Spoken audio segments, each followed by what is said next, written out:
un proyecto que, bueno, lo explico brevemente para quienes sepan por primera vez, para contar un poco de qué va, pero no quiero aburrirles. Un proyecto que ya viene hace un tiempo que el gobierno de Neuquén firmó una carta de intención con ONU y a partir de ello empezamos a trabajar.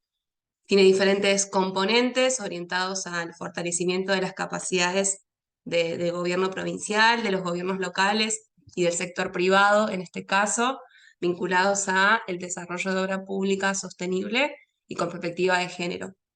Y bueno, dentro de esos componentes nos encontramos hoy en las sesiones que estamos implementando con ONU Mujeres para el sector privado. Ya esta es la tercera, son 4, nos queda la última que va a ser presencial.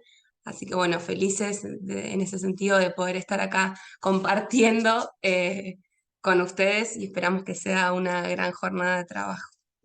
De mi parte solo eso y bueno, gracias. Muchísimas gracias, Sofía, por la introducción. Bueno, como venimos diciendo a lo largo de estas sesiones, es como una serie, ¿no? Cada una es un capítulo, pero vamos construyendo una historia.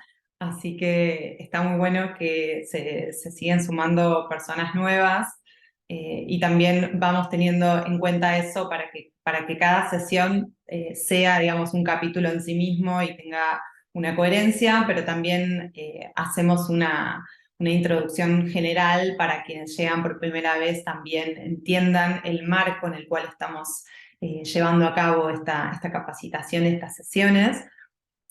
Para quienes se conectaron en los últimos minutos, me presento, mi nombre es Analía Nono, soy parte de ONU Mujeres, coordino las acciones de este proyecto interagencial que mencionaba Sofía, que estamos desarrollando y llevando a cabo en la provincia de Neuquén. Es una experiencia un poco única en su especie porque es la primera vez que 3 agencias de ONU están llevando a cabo un proyecto juntas en una provincia, así que eso también nos genera mucha ilusión y mucha expectativa sobre el impacto que puede tener este proyecto. Agradezco también a Ignacio que esté aquí presente, Ignacio de UNOPS, y me gustaría también presentar a Carolina Espinosa, consultora local de ONU Mujeres en Neuquén, y a Débora Dómina, que nos está apoyando desde lo operativo y lo técnico. Y bueno, en el día de hoy, este capítulo va a ser sobre el abordaje de situaciones de violencia por motivos de género en el marco de las obras, en el marco también de las organizaciones, de las empresas, y para ello, digamos, antes de empezar con el contenido de hoy, queríamos darle la palabra a Federico Sacchi del Ministerio de las Mujeres y Diversidad de Neuquén, para que nos cuente precisamente un poquito del trabajo y de la experiencia que está llevando a cabo el Ministerio a escala provincial, que nos parece súper, súper valioso. Así que antes de ya poner las manos en la masa, Fede, te doy la palabra para que te presentes. Bueno, muchas gracias, Analía. Y bueno, como decía Analía, yo soy parte del equipo de coordinación del Ministerio de Mujeres y Diversidad. El Ministerio de Mujeres y Diversidad empieza a jerarquizar las políticas de protección integral a toda persona que sufre violencia. Dentro de la lista del Ministerio de Mujeres y Diversidad está la línea 148, que la línea 148 a nivel provincial es conocida para llamar, para asesorar, derivar y atender todo tipo de situación de violencia coordinada con todo lo que es las áreas interministeriales. Nosotros estamos impulsando desde la coordinación del ministerio una comisión ampliada que está representada por el vocal Tribunal Superior, por un vocal, que en este caso es Usamia, y por la ministra María Eugenia Ferrareso, donde se empiezan a trabajar todos los temas para subsanar o trabajar en la ruta crítica de abordaje en toda situación de violencia. De esa comisión ampliada se desprenden, el año pasado se desprendieron 3 subcomisiones. Hoy nos queda, después de todos los trabajos cerrados y todos los objetivos cumplidos de algunas comisiones, una sola que es la subcomisión operativa.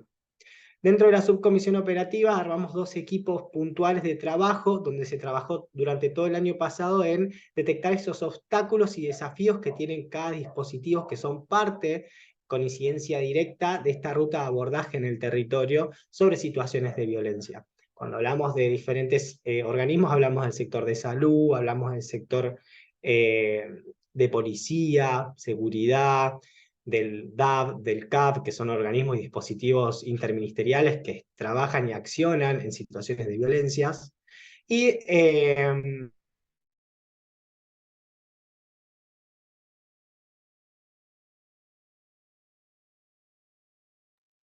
Se nos congeló Bueno, Federico. de los congelos, sí, Fede. Bien, si quieren, lo que podemos hacer, mientras Federico vuelve a su estado fluido y deja de estar congelado, es desde el ministerio nos pasaron un video que querían proyectar, es un video muy cortito que básicamente resume lo que Fede nos estaba contando, así que si les parece bien, lo que voy a hacer es comparto el video y luego esperemos que Federico esté de vuelta para darnos sus comentarios. Así que allí vamos. Se ve bien, ¿no? Sí. Ahí va. La Subcomisión Técnica Operativa, que funciona en la órbita de la Comisión Interinstitucional para colaborar en la implementación de las leyes 2785 y 2786, está llevando adelante 2 tareas: la elaboración de un plan integral de capacitación y la revisión en territorio del Protocolo Único de Intervención. Estas acciones se desprenden del diagnóstico de los organismos que forman parte del sistema de protección integral, en el que se detallaron los obstáculos y facilitadores con que se encuentran en la práctica. Uno de los principales obstáculos detectados en ese ordenamiento es la falta de capacitación en perspectiva de género, niñez, diversidades y discapacidad por parte de los agentes públicos. Por ello, se está elaborando un plan de capacitación integral destinado a las y los agentes públicos de nuestra provincia que intervienen en casos de violencia familiar y vulneración de derechos. En este proceso se comprendió que es fundamental reducir las brechas de acceso al sistema de protección garantizado por ley, por lo que se incorporó el concepto de interseccionalidad, que cuestiona las dinámicas habituales de abordajes y políticas enfocadas en la ciudadanía en general y grupos sociales específicos, y permite así visibilizar, analizar e intervenir en situaciones de desigualdad, considerando que las intervenciones deben ser situadas según el contexto y las necesidades de las personas. Actualmente se está iniciando un trabajo conjunto con la Dirección Provincial de Capacitación y Formación de Recursos Humanos del Ministerio de Economía e Infraestructura de la provincia para sistematizar los aportes realizados y continuar con la propuesta metodológica para la implementación del plan integral. El equipo a cargo de la revisión del protocolo está realizando jornadas de trabajo para avanzar en la evaluación y revisión del protocolo único de intervención. Hasta el momento llevaron a cabo encuentros en 7 localidades. En el norte de la provincia participaron equipos técnicos de los municipios de El Huecú, Butarranquil, Barrancas, Andacollo, Chosmalal, Ticao-Malal, Taquimilán y Las Ovejas. En el centro de la provincia participaron referentes de Aluminé, Las Coloradas, Zapala, Villa Pegüeña, Rucachoroy, Loncopué, Bajada del Agrio, Cabiahue, Mariano Moreno y Las Lajas. Y en los encuentros realizados en el sur de la provincia participaron equipos de Villa Traful, Villa Langostura, San Martín de los Andes, Junín de los Andes, Chiquilihuín, Catanlil, Aucapán Abajo, Atreuco y Las Coloradas. En todas estas jornadas participaron 238 referentes de áreas municipales de la mujer y desarrollo social, justicia de paz, hospitales, centros de salud, consejos deliberantes, escuelas primarias, comisarías, centro de atención a la víctima, subdelegación de gestión social Minas, oficinas de violencia, casas de atención y acompañamiento comunitario, Casa Integral de la Mujer, población judicializada, Ministerio de Desarrollo Social y Trabajo, Supervisión Nivel Inicial y Primario, Subsecretaría de Seguridad, Subsecretaría de las Mujeres y Línea 148. Los próximos encuentros de revisión y diagnóstico se realizarán en Villa Chocón, Rincón de los Sauces, San Patricio del Chañar, Neuquén y Piedra del Aire. Con estas actividades se busca relevar información para adecuar el protocolo único de intervención, introduciendo las modificaciones que sean necesarias para que realmente se adapte a la diversidad territorial de nuestra provincia.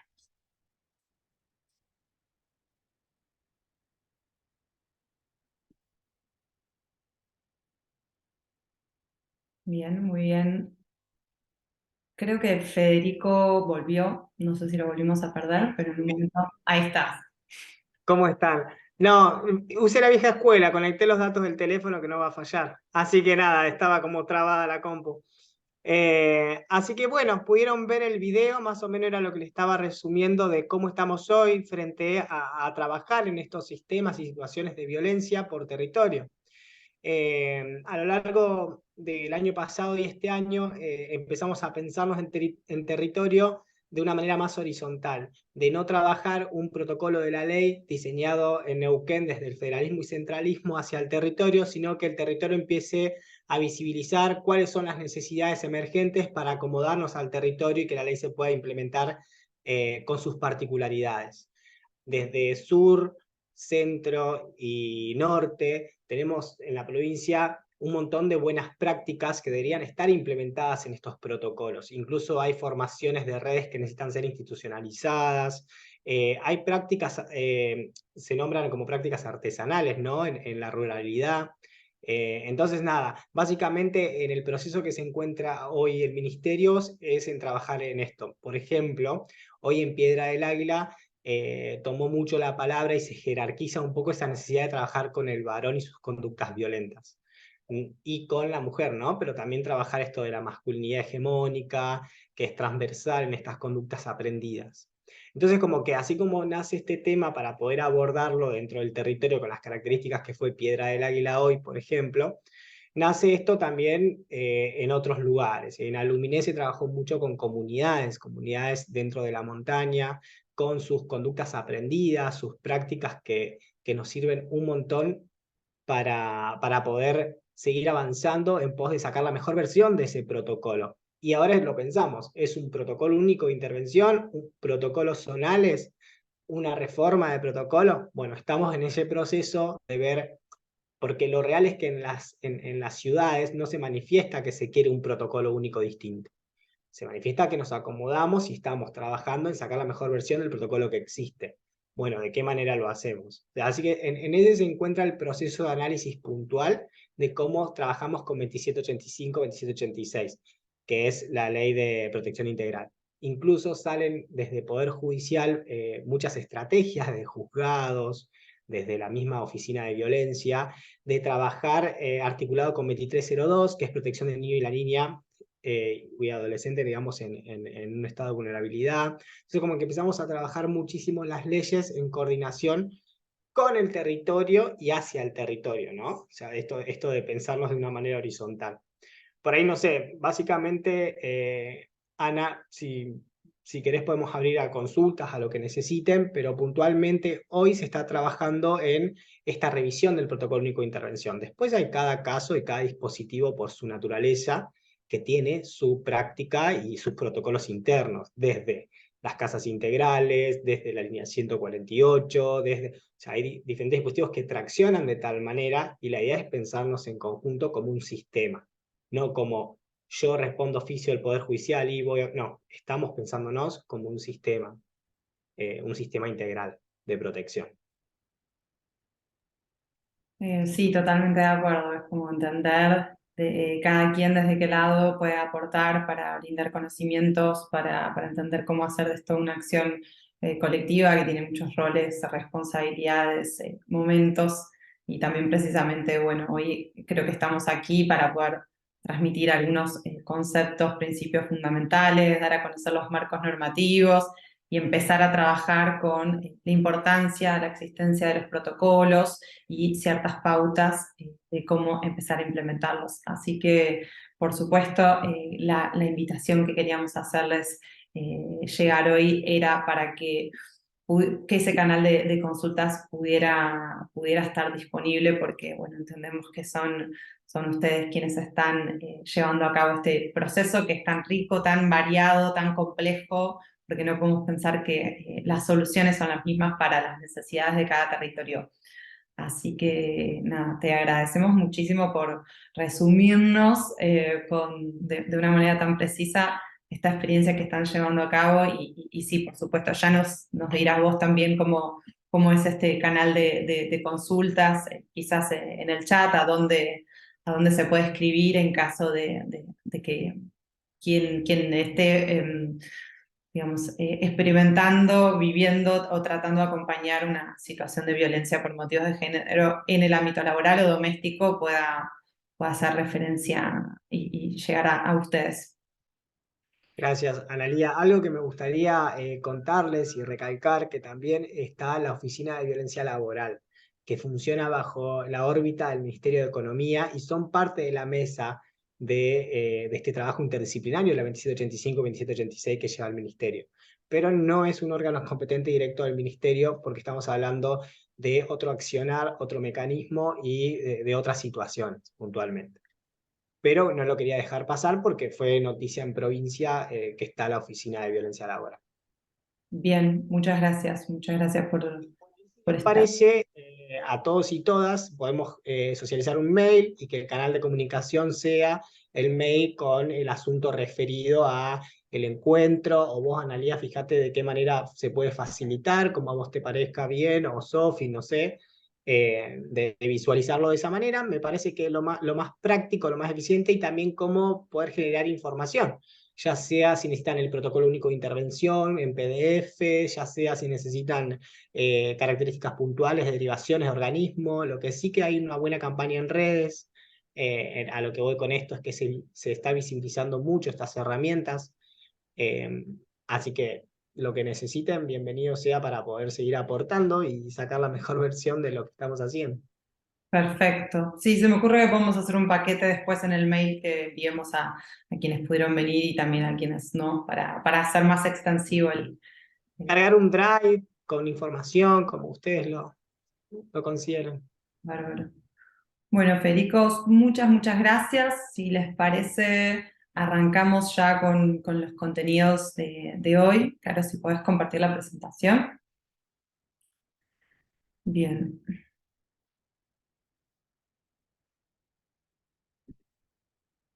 A ver, aquí estamos.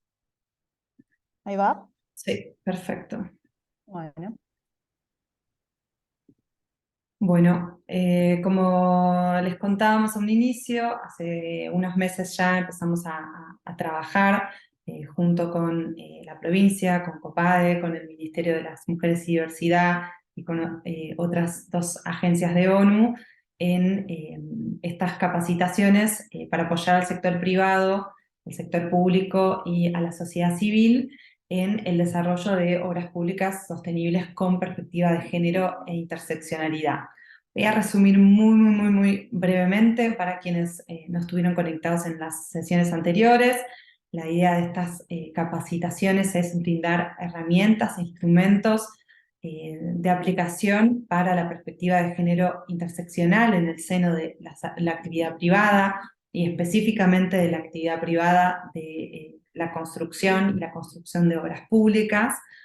Y a partir de ello, en estas sesiones, que llamamos las sesiones del sector público, convocamos a un público diverso, como empresas constructoras, colegios de arquitectura, ingeniería, sindicatos, cooperativas, y también vemos, por ejemplo, que en el día de hoy nos acompañan profesionales de la abogacía, lo cual nos parece un gran aporte y una victoria.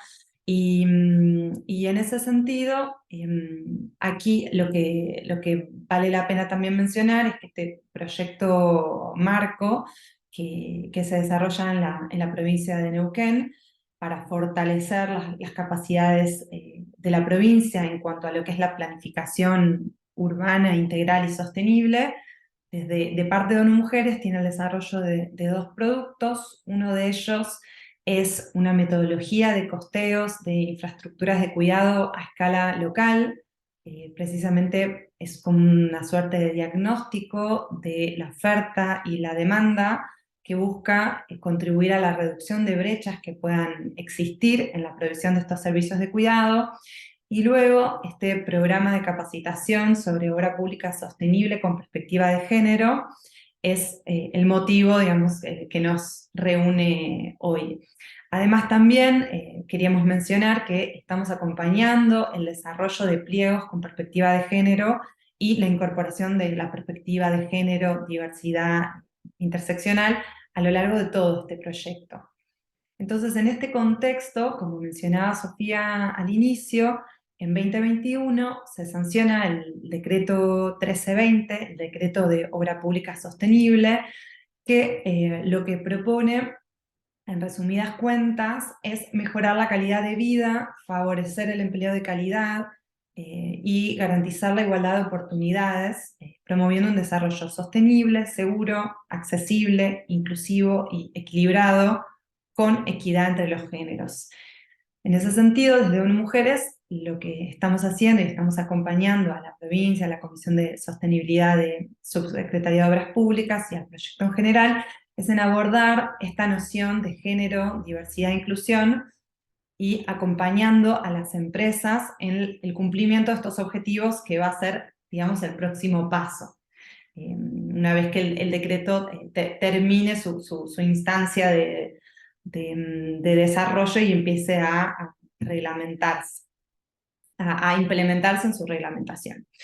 Entonces, esta estructura de sesiones que nos trae hoy aquí, como les contaba, tiene como distintos capítulos.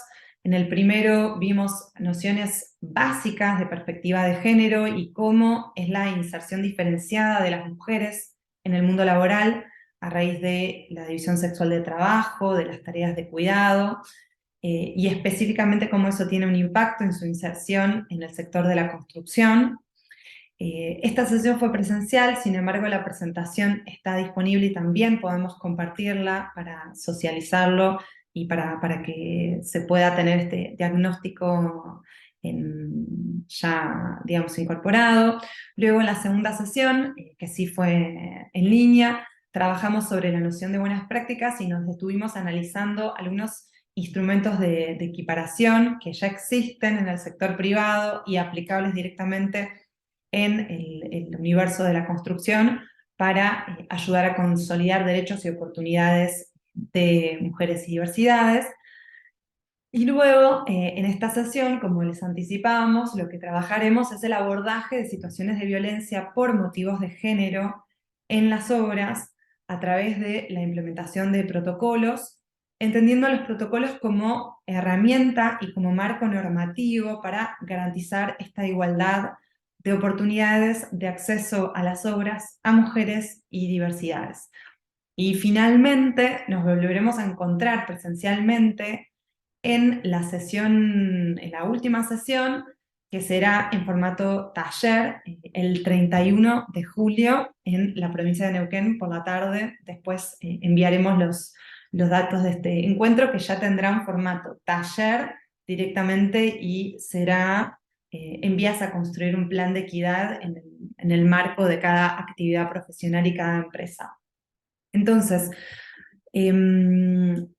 para resumir un poco algunos denominadores comunes muy importantes que estuvimos abordando en sesiones previas, refrescamos algunos conceptos en relación a lo que implica la obra pública sostenible propuesta en este decreto 1320. Entendemos que es aquella que promueve un crecimiento sostenible, seguro, inclusivo, equilibrado y con equidad entre los géneros. Es aquella que se desarrolla contemplando las necesidades económicas, sociales, de diversidad cultural y que promueve un ambiente sano. Asimismo, incluye el paradigma de sostenibilidad desde sus múltiples dimensiones, es decir, la dimensión ambiental, social, cultural, económica, institucional y comunitaria. Y también es aquella que genera entornos más seguros, accesibles, igualitarios y sostenibles para la mejora de la calidad de vida de toda la población. Entonces, en resumidas cuentas, lo que vimos las sesiones pasadas sobre brechas y desigualdades de género en la obra pública tiene como eje tiene dos ejes de desigualdades que abordamos, uno respecto a la situación de las trabajadoras y otro respecto a los usuarios y usuarias de obra pública. Con respecto a las trabajadoras, lo que observamos, que obviamente a nivel provincial, como a nivel nacional, como a nivel global, el sector de la construcción es un sector que está altamente masculinizado, pero que sin embargo representa una oportunidad de acceso al trabajo formal, remunerado y con buenas condiciones salariales para mujeres y diversidades, y por eso lo traemos y lo seguimos trayendo como objetivo principal de estas sesiones. En cuanto a la provincia de Neuquén, veíamos que solo el 8% del sector de la construcción, del sector privado, aquí aclaramos, son mujeres, pero sin embargo, en cuanto a los distintos tipos de segregación, vemos que esta participación se da en una predominancia de lo que se llaman tareas feminizadas, es decir, asociadas a lo femenino, como de administración, atención al público o de limpieza, y que solo un 1,46% accede a cargos jerárquicos, es decir, a puestos de toma de decisión. Por lo tanto, también concluimos que en relación a las personas usuarias, estas obras públicas terminan siendo pensadas por y para varones. Para varones, ¿por qué? Porque no se termina de contemplar la diversidad de cuerpos y de necesidades, porque generalmente se proyecta lo que se nos enseña en la facultad, es proyectar para un varón en edad productiva, que va de la casa al trabajo y del trabajo a la casa, que puede realizar todas sus funciones sin problema, que no tiene ningún tipo de discapacidad. Y entonces pensar que hay un usuario neutro, único, homogéneo, implica que las obras no están contemplando esta diversidad de necesidades que existen entre los diferentes cuerpos, entre los diferentes tipos de usuarios y usuarias, y decimos que entonces estas obras públicas se vuelven, digamos, no sensibles al género, que no incluyen la perspectiva de género, y que por ello profundizan desigualdades y discriminaciones. Entonces, ¿cómo cerrar estas brechas? Es lo último para concluir lo que vimos anteriormente. Hablamos de una obra pública sostenible e inclusiva, ya que nos referimos a incorporar esta perspectiva de género desde el diseño y hasta la ejecución y posterior mantenimiento de las obras, y para ello la importancia de tener en cuenta esta necesidad diferencial de mujeres, diversidades, infancias, personas adultas, mayores, personas con discapacidad, pero también hablamos de la importancia de lograr la incorporación de las mujeres y de las diversidades sexogenéricas en estos espacios, ya que representa no solo una oportunidad para alcanzar este desarrollo global, sino además un avance en la reducción y de las desigualdades preponderantes en este sector. Entonces, ¿qué sucede? Esto es lo que vimos un poco teóricamente, pero para poder garantizar esta participación y para poder promover el acceso a mujeres y LGTBIQ+, al sector de la construcción, es fundamental generar las condiciones necesarias para que puedan desarrollar una trayectoria laboral libre de violencias y discriminaciones. Entonces es por ello que hoy, en concreto, lo que vamos a trabajar es este abordaje de violencia por motivos de género que pueden producirse en el marco de las obras a través de distintas orientaciones para intervenir ante estas situaciones. Entonces, lo que haremos es brindar pautas, identificar acciones que conduzcan a que los proyectos y obras de infraestructura se constituyan como espacios libres de violencia por motivos de género. Habiendo hecho esta introducción, le voy a pasar la palabra a Caro para que nos cuente un poco más en detalle qué es lo que va a suceder hoy. Bien, buenas tardes a todas y a todos. Bueno, muchas gracias por conectarse. Un poco el esquema del taller de hoy tiene que ver con dos grandes bloques, ¿no? Dos grandes bloques temáticos. En principio, vamos a trabajar lo que tiene que ver con el enfoque integral de las violencias por motivo de género, y allí vamos a hacer hincapié en lo que tiene que ver con el marco normativo internacional, nacional y provincial. Después vamos a trabajar específicamente tres modalidades de violencia, que son la violencia laboral, la violencia doméstica y la violencia en el espacio público. Y luego vamos a hacer una actividad participativa donde vamos a requerir la participación de ustedes. Luego de eso, nuestra idea es poder trabajar específicamente sobre las estrategias de abordaje de las violencias por motivos de género, y para ello vamos a... Uy, no sé qué pasó. Comparto yo ahora, así te dejo hablar tranquila. Bueno. Y para ello lo que vamos a hacer es especificar algunas acciones posibles a seguir, y vamos a comentar un poco de qué se trata el protocolo, cuáles son los objetivos y cuáles, digamos, serían sus principales principios a seguir, ¿no? Para comenzar a trabajar este tema nos parecía imperioso posicionarnos, digamos, desde una lectura, digamos, básica, que tiene que ver con afirmar que las violencias de género son la principal causa de la violación de los derechos humanos, ¿sí? Es decir, ¿qué queremos decir con esto? La violencia de género no es un problema individual, no es un problema de pareja, no es un problema que sucede puertas adentro de los hogares, sino que es una problemática estructural, es una problemática social. Por tanto, es responsabilidad de todas y todos erradicarla. ¿Por qué decimos que por qué decimos que constituye la principal violación a los derechos humanos? Básicamente porque atenta a derechos fundamentales como son la vida, la igualdad, la libertad, la libre participación en la esfera pública, etc. Es decir, tenemos que tener en cuenta que en todo el mundo alrededor de una de cada 3 mujeres, niñas o adolescentes ha sido víctima de algún tipo de violencia de género. Entonces, esa dimensión estructural de la problemática es lo que nos hace tener en cuenta que estamos hablando de derechos humanos. Y a nivel provincial, digamos, para dar un dato que tiene que ver con cómo es el alcance y cómo es digamos, la magnitud de la problemática, nos interesaba compartirles esta cifra que se dio desde el Observatorio de las Violencias de la provincia de Neuquén, que depende del Ministerio de Mujeres de la provincia, que dice que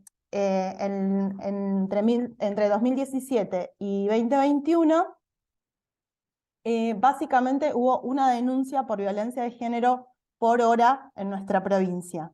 Es decir, vuelvo a reiterar, no se trata de una problemática individual, se trata de una problemática social, y por eso creemos importantísimo trabajarlo tanto desde el ámbito público, como lo venimos haciendo, como también es importante empezar a visibilizar y a problematizar y a abordar esta problemática desde el ámbito privado.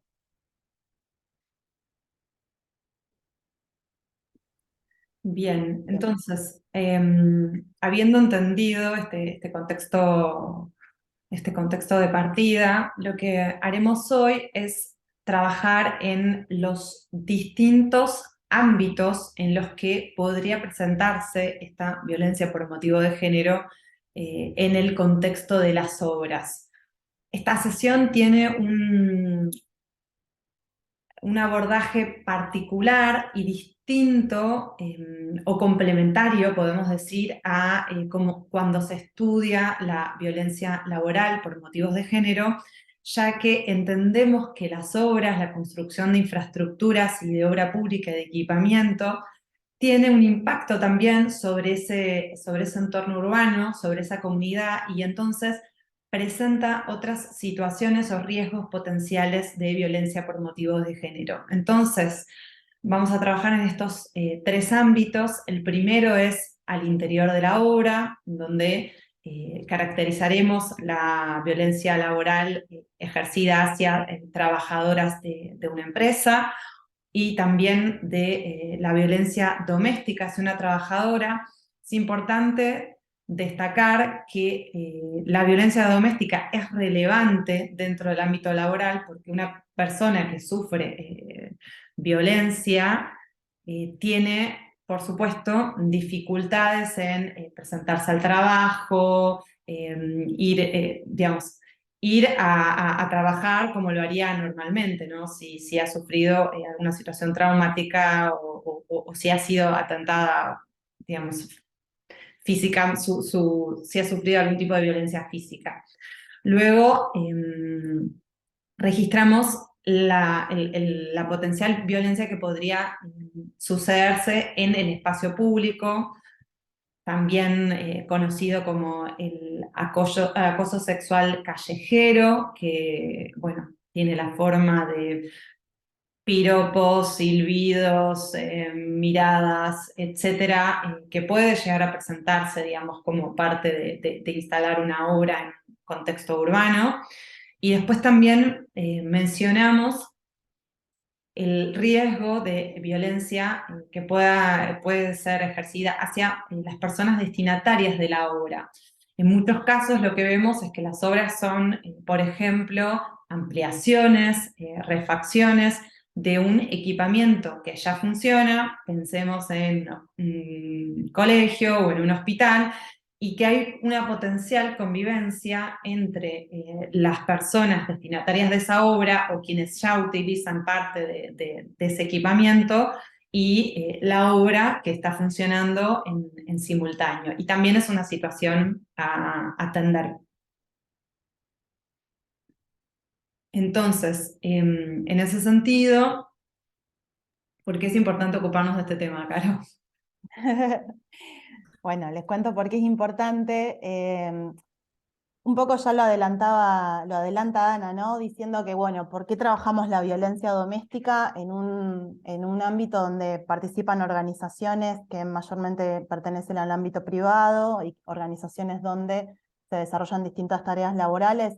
Bueno, básicamente la violencia doméstica impacta directamente en el rendimiento laboral de las personas. O sea, eso es medio obvio de decir, pero es importante también de decirlo, ya que es sabido que aquella mujer o persona LGBTIQ+, que sea víctima de algún tipo de violencia en el ámbito doméstico, va a tener probablemente mayores niveles de ausentismo, va a tener probablemente mayores niveles de pedidos de licencia extendida. Entonces, creemos que no solo debemos tomar este tema porque se trata de un problema de derechos humanos, como decíamos al principio, y porque está en las manos de todas y de todos empezar a erradicarla, sino que también tenemos que tener en cuenta que una trabajadora que está sufriendo una situación de violencia va a tener un rendimiento laboral distinto al del resto. Lo mismo sucede cuando estamos en ambientes donde se permite, ya sea por acción u omisión, ¿no? Situaciones de violencia laboral. Y es ahí donde volvemos a lo mismo, o sea, aumentan los niveles de ausentismo, aumentan las licencias y los permisos laborales extendidos, la rotación de personal se hace más frecuente. Entonces, es importante entender que es un tema que nos ocupa y nos preocupa en tanto personas que, digamos, con las cuales trabajamos a diario, y además en tanto trabajadoras que cumplen un determinado rol dentro de la organización en la cual estamos insertas. Es así que se afirma que un ambiente libre de violencias no solo promueve un ambiente más saludable para el trabajo, sino además resulta de manera, si se quiere, subsidiaria, más productivo, más creativo, porque existen otro tipo de relaciones entre las personas que no están atravesadas por las situaciones de violencia. Aquí es donde vamos a comentar un poco, digamos, las dos cuestiones centrales que tienen relación en esta presentación. Por un lado, vamos a trabajar el marco conceptual, como les decíamos, el enfoque integral de las violencias, sus tipos y modalidades, Y por otro lado, vamos a trabajar orientaciones concretas, acciones, estrategias para intervenir y atender las violencias en el marco de las organizaciones, y específicamente en el contexto de obra. Vamos a arrancar por la definición de lo que se entiende por violencia de género, y aquí es donde tomamos como base los conceptos y las nociones que se vierten en la Ley Nacional 24.485, que es la Ley de Protección Integral para prevenir, sancionar y erradicar las violencias contra las mujeres. Es una ley que se sanciona en el año 2009, y que, digamos, sienta las bases para poder, para que cada provincia, digamos, pueda intervenir a partir de estas definiciones generales respecto de cuestiones más puntuales y locales, como explicaba recién Federico al inicio, digamos, empezar a ayornar, si se quiere, la ley marco nacional a las distintas territorialidades. En ese sentido, la violencia de género es entendida como toda conducta, acción u omisión que de manera directa o indirecta, tanto en el ámbito público como en el privado, y que esté basada en una relación desigual de poder, afecte la vida, la libertad, la dignidad, la integridad física, psicológica, sexual, económica o patrimonial de mujeres y de personas del colectivo LGBTIQ+. Y acá hacemos hincapié en dos cuestiones. En principio, entender que la violencia de género está basada en una relación desigual de poder que existe entre los géneros, básicamente, y que esto responde a mandatos tradicionales de una sociedad, y que es necesario cuestionar, donde lo masculino se pone o se jerarquiza por sobre lo femenino, y donde las mujeres y las personas de identidades diversas terminamos estando en un escalón más abajo de la sociedad. Ya vimos en encuentros anteriores qué implica eso en lo que tiene que ver con el impacto en nuestra inserción laboral y en lo que tiene que ver con nuestras tareas cotidianas, así que queríamos solo mencionarlo. Y por otro lado, es importante hablar que se basa, decimos que, repetir, ¿no? Es una cuestión estructural, no es individual, no es un problema que compete entre individuos, sino que es algo que sucede en términos sociales, diríamos casi transversales a toda la sociedad. Ahora sí, Ana, por favor. Otra cuestión que nos interesaba traer y compartirles tiene que ver con un marco normativo internacional en un principio, y que ahora también forma parte de nuestro marco normativo nacional, que es el convenio 190 de la Organización Internacional del Trabajo. Este convenio 190 surge en el año 2019, se sanciona en el año 2019, y Argentina lo ratifica y se compromete y compromete su cumplimiento en el año 2022, el año pasado. Entonces es bastante nuevo, pero es interesante tenerlo en mente. ¿Por qué? Porque en realidad lo que nos comenta este convenio y lo que obliga, digamos, a nuestro país al ratificarlo es que debemos, digamos, vehiculizar en todos los ámbitos laborales debemos vehiculizar ambientes libres de violencia y de acoso laboral, ¿sí? Ya sea en el ámbito público como en el ámbito privado, y además en todos los sectores digamos, laborales, ya sea en el sector informal o en el sector formal. Entonces, el convenio de la OIT lo que establece es que la violencia y el acoso laboral son incompatibles con el trabajo decente, con lo que se denomina trabajo decente, ¿no? Y que también son incompatibles con la sustentabilidad de las organizaciones. Y en el mismo sentido se posiciona a la violencia y al acoso laboral como una vulneración de los derechos humanos, lo que veníamos diciendo precedentemente. Concretamente, en lo que tiene que ver con la cuestión de género, el convenio, si bien afirma que cualquier persona puede ser víctima de violencia y acoso laboral, sí reconoce específicamente que las mujeres nos encontramos desproporcionadamente afectadas por distintas formas de discriminación a este tipo de vulneración de derechos. Entonces, hace como una desagregación respecto de cómo sería, o sea, cuál es la definición del acoso y violencia laboral, teniendo en cuenta la perspectiva de género. Una cosa que no dijimos hasta ahora y que lo voy a comentar, tiene que ver con que cuando les enviemos el PPT, esta presentación que armamos con Analía, van a encontrar linkeadas las distintas leyes, reglamentaciones o las fuentes con las que fuimos trabajando, así cuando ustedes lo reciben pueden ir directamente a las fuentes y ahondar si es de su agrado.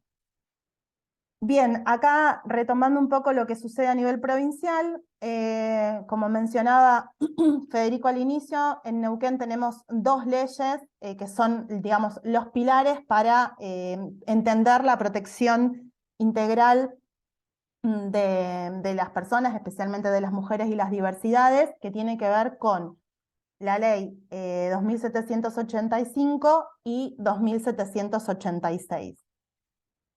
Son ambas leyes, se sancionaron en el año 2011 y concretamente la 2785 aborda lo que tiene que ver con la violencia doméstica y la violencia familiar y viene a modificar una ley histórica y pionera en nuestra provincia, que es la ley 2212 que abordaba las situaciones de violencia familiar, y digo pionera porque esa ley fue una de las primeras que surge en el país en el año 1997.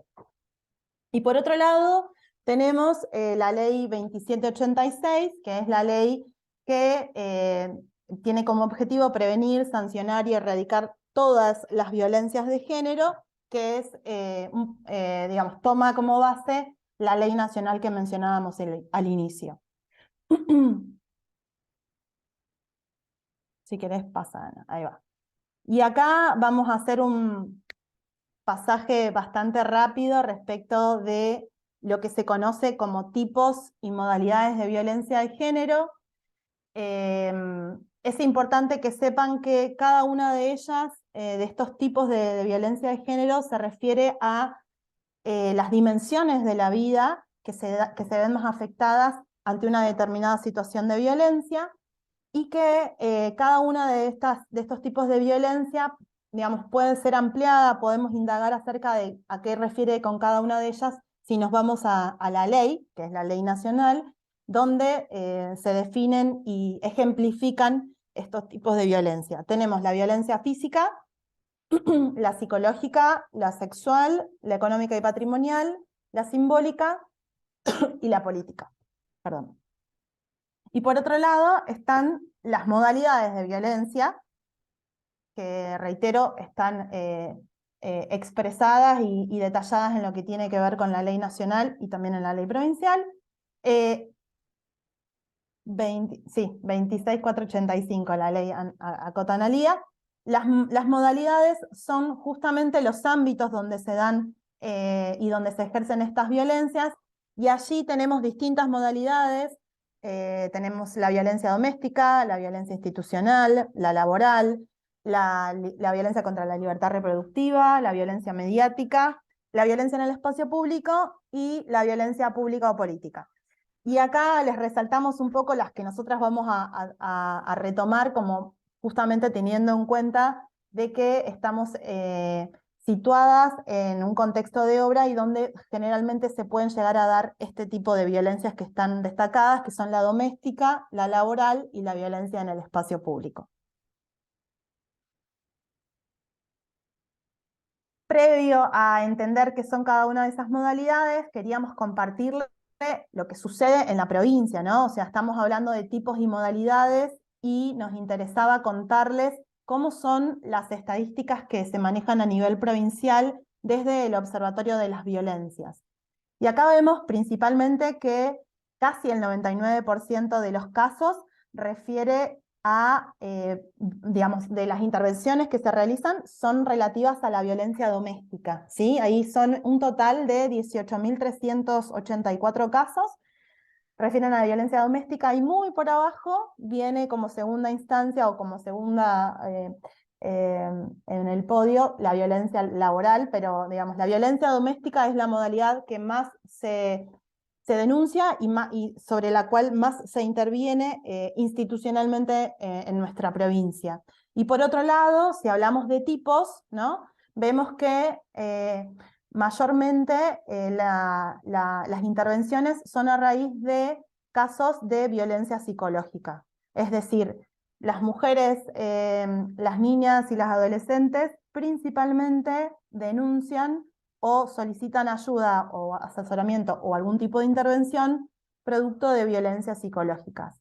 Lo cual me parece que está bueno también pensarlo en este contexto, ¿no? Estamos diciendo que hay casi 18.000 casos de denuncias de violencia en la provincia en el 2022, y vemos que la mayoría se trata de violencia psicológica y no como una podía pensar de violencia física, ¿no? La violencia psicológica es más difícil de detectar y a la vez es una violencia que es silenciosa y crónica. Entonces, tener en cuenta de que en nuestra provincia estamos reconociendo esa violencia y denunciando y poniéndola visible en este caso, me resulta muy alentador, dado que, digamos, no tenemos que esperar un golpe o un zamarreo o algún otro tipo de violencia que sea más explícita. Bien.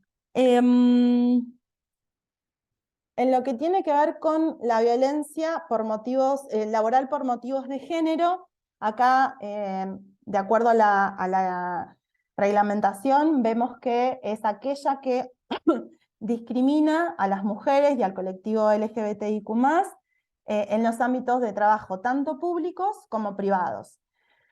A la vez, digamos, es la que obstaculiza el acceso al empleo, la contratación, el ascenso, la estabilidad o la permanencia en el puesto laboral.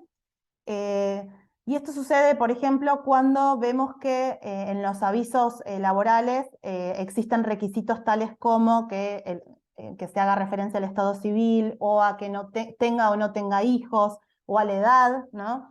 O a determinada apariencia física a través del conocido buena presencia. Entonces, todo esto puede enmarcarse dentro de lo que se denomina violencia laboral. Y principalmente quebranta el derecho, también, digamos, otra de las modalidades dentro de la violencia laboral es cuando no existe igual remuneración por igual tarea, que es un tipo de violencia económica, ¿no? En el ámbito laboral. Es interesante también entender que dentro de la violencia laboral podemos explicarla, si se quiere, debido a esta relación de poder, ¿no? que mencionábamos previamente y que resulta de la socialización de género, donde principalmente existe una jerarquización de lo masculino por sobre lo femenino. Y esto también me parece interesante para dejar asentado. Esto también se ve, y en muchas ocasiones agravado, digamos, en los sectores, como el sector de la construcción, que son actividades más masculinizadas y donde prevalecen códigos propios de la masculinidad hegemónica que naturalizan en cierto punto un trato desigual entre las trabajadoras y los trabajadores. Si querés, Ana, pasar al próximo, y acá lo que les compartimos tiene que ver con un iceberg de la violencia laboral. Es una metáfora que se utiliza mucho para hablar de las violencias. En este caso es propio de lo que se conoce como violencia laboral, y lo que muestra es que en la punta del iceberg se encuentran formas de violencia laboral más visibles, ¿no? Y más fáciles de reconocer, como por ejemplo la violencia física, el abuso o el contacto físico no deseado, pero por debajo de la superficie de este iceberg lo que vemos es otras manifestaciones que son menos visibles, más sutiles, más naturalizadas, que pueden llegar a ser como por ejemplo, la humillación frente a otros compañeros de trabajo, la burla o los comentarios inapropiados, o los comentarios sexistas, o referencias a la apariencia física, o lo que tiene que ver con chistes en relación a la orientación sexual de una persona. Digamos, hay distintas formas que se manifiesta la violencia laboral, donde algunas de ellas son más fáciles de identificar y otras son más sutiles, ¿no? Justamente pensando en que existe esa sutileza y esa invisibilización de estas formas de ejercicio de la violencia en el ámbito laboral, es que nos vemos en la obligación de empezar a pensar, digamos, y empezar a desnaturalizar y reflexionar al respecto como sociedad. Esto es un iceberg que ahí le pusimos también la referencia bibliográfica, si quieren consultarla. Es una guía muy interesante que realiza ELA, que es un colectivo que trabaja sobre la justicia, sobre la justicia y la inclusión, y que específicamente aborda todo lo que tiene que ver con la implementación del convenio 190 de la OIT, que es lo que estuvimos trabajando previamente. Ahora sí, Ana, si querés pasar, como para hacer un breve repaso y para que nos demos cuenta de que la violencia laboral por motivos de género existe y es bastante extendida. Les trajimos algunos datos que tienen que ver con un estudio que realizó la consultora Nodos y ELA, esta misma organización, en el 2019, y donde lo que vemos en estos datos es que casi 8 de cada 10 mujeres recibieron comentarios sexistas, discriminatorios sobre su vestimenta o sobre su cuerpo, es decir, casi el 80% de las mujeres encuestadas. Por otro lado, vemos que el 68% se sintió denigrada producto de sus opiniones profesionales, y un dato que no es menor, que tiene que ver con que solo 3 de cada 10 de las personas encuestadas se animaron a denunciar, ¿no? Es muy llamativo esto, porque lo que vemos es que, como veíamos en los datos provinciales anteriores, ¿no? La violencia laboral sigue siendo un fenómeno que aún no, digamos, no tomó estado de relevancia en lo que tiene que ver con la intervención de los organismos públicos, ¿no? Entonces es interesante ponerlo en relieve, entender qué sucede y saber que existen normativas provinciales, nacionales e internacionales que prevén el acompañamiento, la prevención y la erradicación de este tipo de violencias.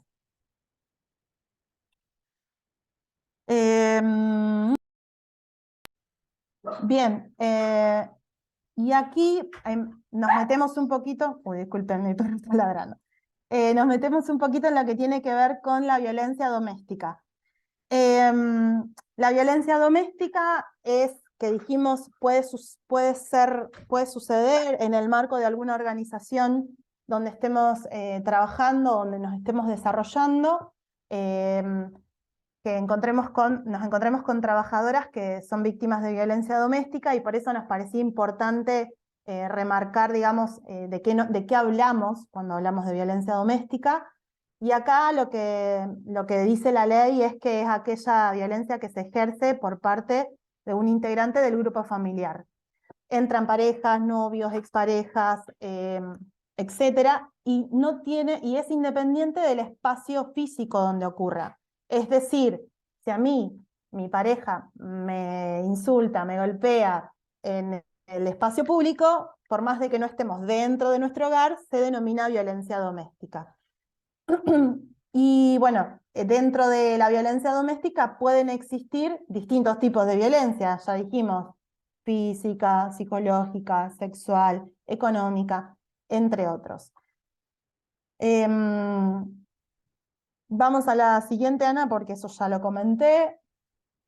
para contar un poco sobre lo que tiene que ver con las características de la violencia doméstica, y acá lo que nos parecía interesante era que ustedes pudieran tener una noción respecto de cómo es el, digamos, derrotero o cómo es el desarrollo de la violencia doméstica, porque más adelante, en esta segunda instancia que tenemos pensada, queríamos proponerles y contarles algunas acciones que van a tener que ver con reconocer este tipo de violencia y entender el funcionamiento de esta violencia. Entonces, muy sintéticamente, lo que decimos es que la violencia doméstica es cíclica, se habla y se conoce como el ciclo de la violencia, el círculo de la violencia, donde por momentos explota la situación violenta, hay un arrepentimiento por parte de la persona agresora, hay una reconciliación o un perdón o una luna de miel, como en algunos casos se conoce, y vuelve a comenzar el ciclo a través de o una nueva explosión, arrepentimiento, etc. ¿Qué sucede? Este ciclo, que se conoce como el círculo de la violencia, nunca es igual. Es decir, siempre va profundizando los niveles de intensidad en esa violencia. Entonces, si al principio el ciclo inicia con algún grito y a raíz de eso empieza a arrancar, digamos, una situación de violencia doméstica, lo que sucede es que la vez siguiente no va a ser un grito. Lo que sucede es que la vez siguiente probablemente sea no sé, un manotazo o tirar algún objeto, o se empieza a grabar cada una de las situaciones de violencia, y por eso es que es difícil de salir, se llama círculo porque justamente es difícil de salir, y muchas veces a raíz de eso se vuelve crónica. Entonces, esto nos parece importante que quede en claro, porque después vamos a ver cómo trabajar con una persona que está en una situación de violencia doméstica. Y en este marco tenemos que entender que es muy difícil poder salirse de este círculo que muchas veces se cronifica, como dice acá en la diapositiva. Bien, Ana, si querés te doy la palabra aquí. Sí.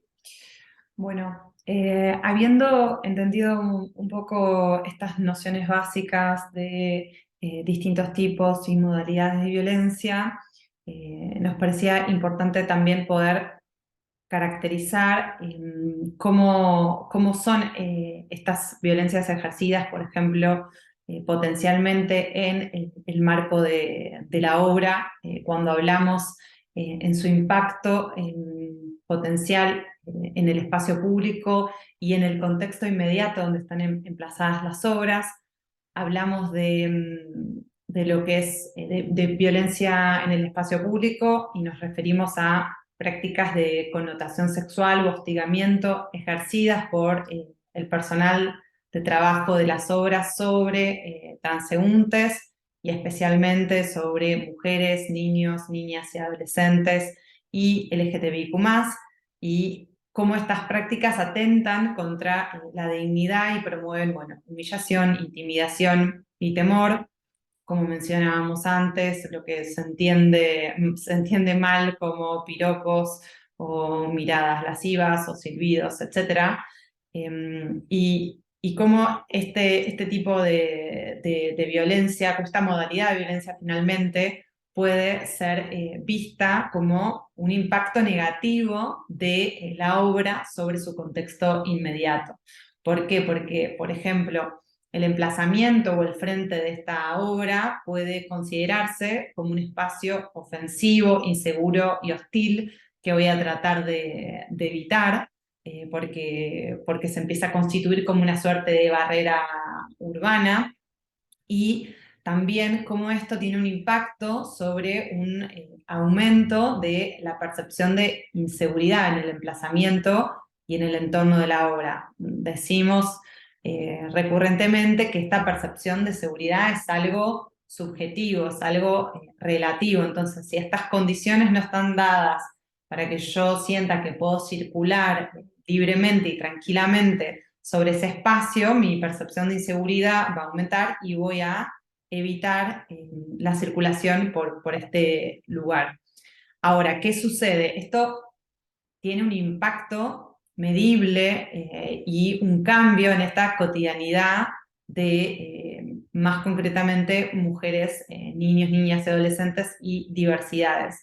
¿Y cómo se traduce? Bueno, por un lado, en un cambio en los horarios en los que se camina o se transita por las obras, evitando, por supuesto, la noche, pero también muchas veces el horario de funcionamiento de las obras. También se puede traducir en una modificación de la vestimenta para minimizar verse expuestas al acoso, usar otros recorridos distintos al habitual con el propósito de no pasar por las obras, evitar caminar solas o recurrir a la compañía de personas cercanas para transitar por estas obras. Entonces, no solo nos afecta, como decíamos, individualmente, sino ya también a nivel familiar y a nivel comunitario, y destinar tiempo adicional al acompañamiento, cuidado y vigilancia de niñas o adolescentes que transitan por las obras en sus recorridos cotidianos. Y aquí vemos una imagen de esta campaña en el espacio público contra el acoso callejero que se hace en el marco de la provincia, ¿no? Con estos comentarios que evidentemente a nadie le gustaría recibirlos y que por supuesto eh, generan una sensación y una percepción de inseguridad y que son una forma de violencia en el espacio público. Y luego, por último, digamos, ya abordamos esta dimensión que se puede dar dentro del trabajo o dentro del ámbito laboral, como decíamos, pero que tiene un impacto directo sobre el desempeño que puede tener en el trabajo. Luego, el impacto de la obra en relación a su entorno. Pero, por último, lo que queríamos mencionar es esta violencia potencial que puede ser ejercida hacia personas destinatarias o usuarias de estas obras, en una situación muy típica que es la convivencia de una obra con una obra de refacción o de mantenimiento con un establecimiento, una institución que ya está funcionando. Entonces, un caso bastante sencillo digamos, de visualizar es, por ejemplo, la ampliación de una institución educativa, que sucede muy seguido, o sea, el colegio excede la matrícula, hay que ampliarlo, bueno, no es que la institución se cierra, hay una obra y hay un colegio funcionando, o mismo también de un hospital, entonces hay que tener muy en cuenta cómo separar digamos, cómo separar accesos y cómo también informar a la comunidad destinataria que esta obra está sucediendo y cómo proceder también. Entonces, dicho esto, aquí voy a dejar de compartir también para hacer como una pequeña pausa. Pensamos para este momento hacer un ejercicio para ver si están ahí del otro lado, qué cosas entendieron, qué cosas no, y también recibir un poco sus percepciones sobre esta plataforma que me imagino que algunos y algunas de ustedes la habrán usado alguna vez, que se llama Mentimeter. No sé si, Débora, podés compartir el link. Es muy sencillo. Yo les Yo cuento. mientras comparto la propuesta de trabajo. Bien, les vamos a pasar un link. La idea es que ingresen. Hay solamente 2 preguntas. Nos vamos a dar un tiempo para responderlas individualmente. Ahora Débora va a copiar el link en el chat. Es súper sencillo. Y es una herramienta para ir construyendo como una suerte de diagnóstico colectivo, colaborativo, que nos permite visualizar todas las respuestas al mismo tiempo, por supuesto de manera anónima. Así que les vamos a agradecer que entren a este link. En todo caso, nos avisen por el chat si no están pudiendo entrar. Se puede entrar desde el celu también. Es bastante sencillo. Y vamos a responder en conjunto estas 2 preguntas. Les damos unos instantes. Ahí estoy entrando yo como para... Bien, perfecto. O sea, Esto lo es que lo va... que... acá hay... voy entonces... present. La primera es, La primera que sale es esta, Ana. Resumir en 3 palabras, o no, o estoy equivocada. next slide. A ver, ¿no estamos viendo ahora otra? A ver, salgo de la Yo pantalla. veo la misma, si abro el link veo la misma. A ver, y por Yo también veo la misma. Yo entré aquí. desde el link también, ¿eh? Sí. Bueno, ay, deberíamos ver la primera. No importa. Ya está. A ver.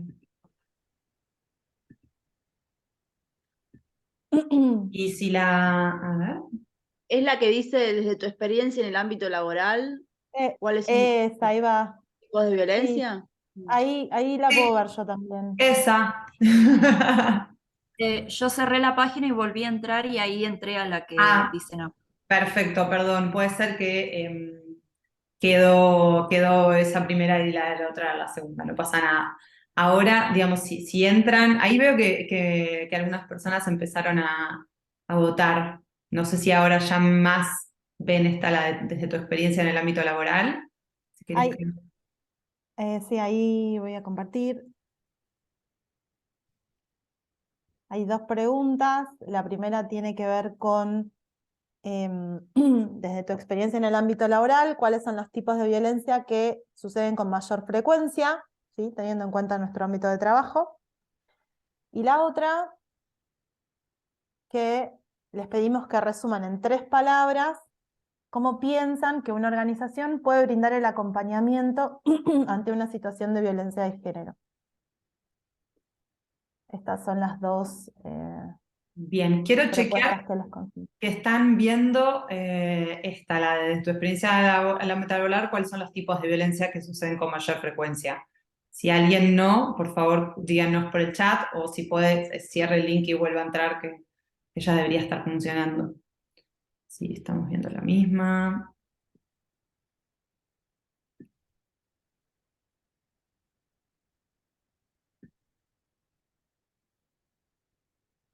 Bien.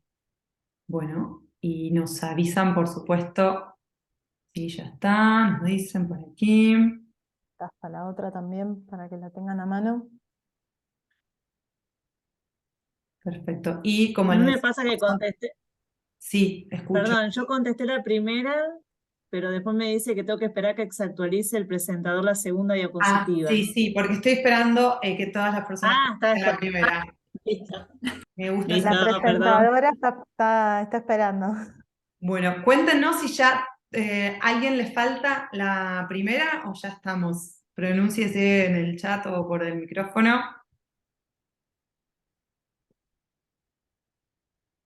Ya está, nos dicen por acá. Bien, Somos 17 acá, deberían ser mínimo 15, 14 respuestas. No sé si tenés la cantidad de Ana vos ahí. ah, no me dice cuánta gente vota. Bien, perfecto, ya voté, ya voté. Bueno, vamos a la segunda si quieren. A ver, aquí debería, no sé si ahora ya están pudiendo ver la segunda. ¿Pudieron ver las dos? Sí. Bien, perfecto. Entonces les damos unos instantes para que completen con estas 3 palabras, 3 conceptos de cómo piensan que una organización puede brindar acompañamiento ante estas situaciones de violencia.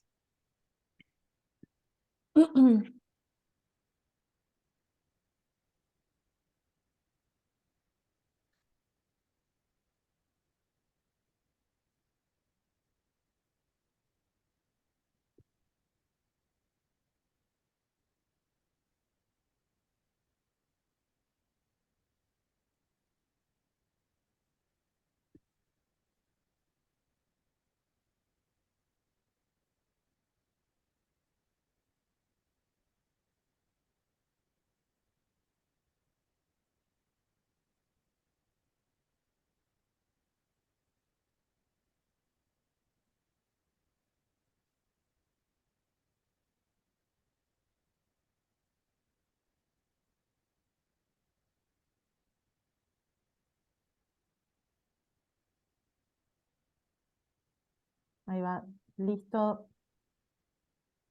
Algunas por el chat ya ponen que ya está. Bien, bien, bien.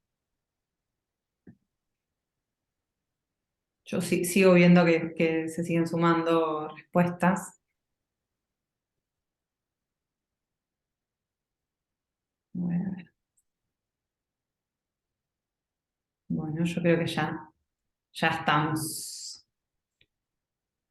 Entonces, vamos entonces. Ah, siguen apareciendo. A ver, lo que quiero hacer es sacar,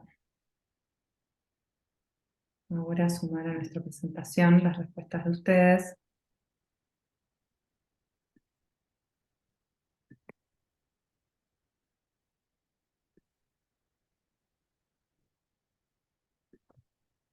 Esto es todo en vivo, ¿eh? Ao vivo.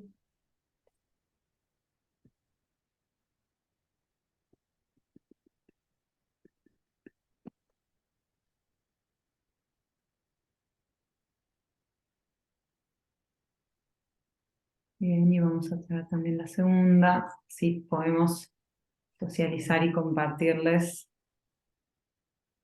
lo que se...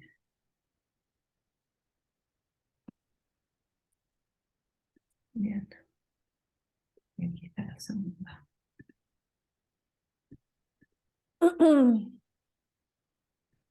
Bueno, si quieren, puedo compartir pantalla y por supuesto darles la palabra para escucharles también un poco. Ahí comparto yo, Ana. ¿Querés compartir vos? Sí, sí, yo comparto. Dale.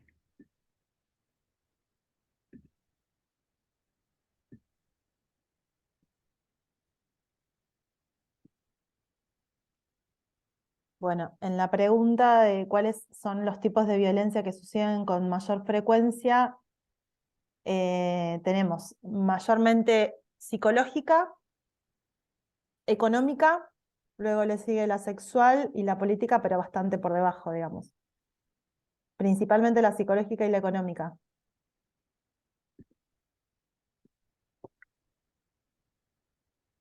Bien, yo me gustaría este momento quizás para interactuar. Intercambiar. Exacto, que nos cuenten por qué pusieron eso, qué les pareció, si están de acuerdo, si no, o sea, es como una especie de termómetro que nos permite ir como midiendo estas experiencias, pero bueno, también aprovechar y intercambiar sobre sobre sus experiencias y sobre sus puntos de vista.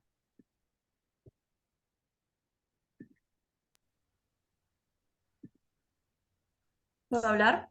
Sí, sí, sí. Hola. Bueno, sí, yo fui una de las que puse psicológica y económica. En mi experiencia y dentro de mi experiencia con colegas también mujeres, de tener esta situación con colegas varones, de minimizar por ahí los conocimientos de una a pesar de tener el mismo título, ¿no? O no es la palabra por ahí minimizar, sino como darle, sí, dejar muy en claro el poco valor que una tiene como profesional, tu opinión, especialmente cuando sos joven o empezando en el trabajo, en la profesión. Y no es solo experiencia mía, sino de otras también colegas. Bien, bien. Es valioso el relato. Y en cuanto a la económica, no sé, ¿qué pueden mencionar o por qué lo... Habilidades que tenés. Uy, pero bueno, más o menos eso, ¿no?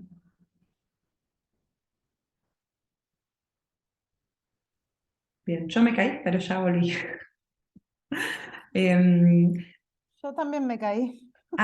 yo creo que se cayó la llamada, ¿no? ¿Puede ser? Algo Creo pasó. que sí, ahora no está grabando, se cortó. Puede ser, porque yo pensé que era mi internet, pero Ah, yo también.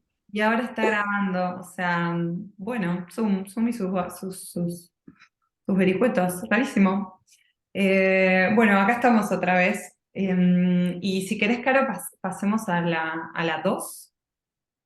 Sí, una cosa que me parece interesante del comentario de Ángeles es que ella suma la cuestión, ¿no?, de la edad, de que es una profesional joven, no solo es mujer, sino que es una profesional joven, y en teoría la falta de experiencia también eso, digamos, es un caldo de cultivo para fomentar ese tipo de violencia.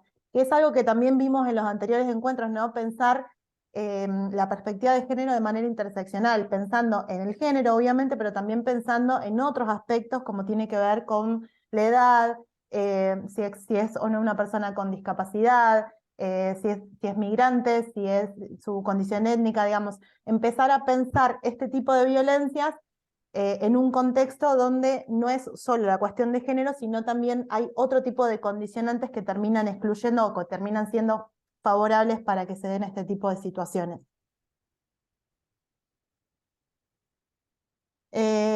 Pasamos a la siguiente. Y acá hay una Acá. variedad interesante de palabras. Sí, bueno, es lo que se llama la famosa nube de palabras, que va creciendo como por tamaño cuando hay coincidencias, pero bueno, claro, por ejemplo, hay algunas cuestiones que quizás el concepto es el mismo, pero se enunció diferente y entonces no nos aparece tan grande, pero vemos que, por ejemplo, hay muchas cuestiones que apuntan a la necesidad del apoyo psicológico, lo vemos por todos lados, el tema de capacitación, el tema de la importancia de la escucha, de establecer penalidades, bueno, de la existencia de protocolos, de llevarlo a la política de la empresa, no naturalizar, contar con acompañamiento psicológico otra vez, asistencia psicológica. No sé si, bueno, alguien quiere compartir algo de qué puso, por qué, les escuchamos.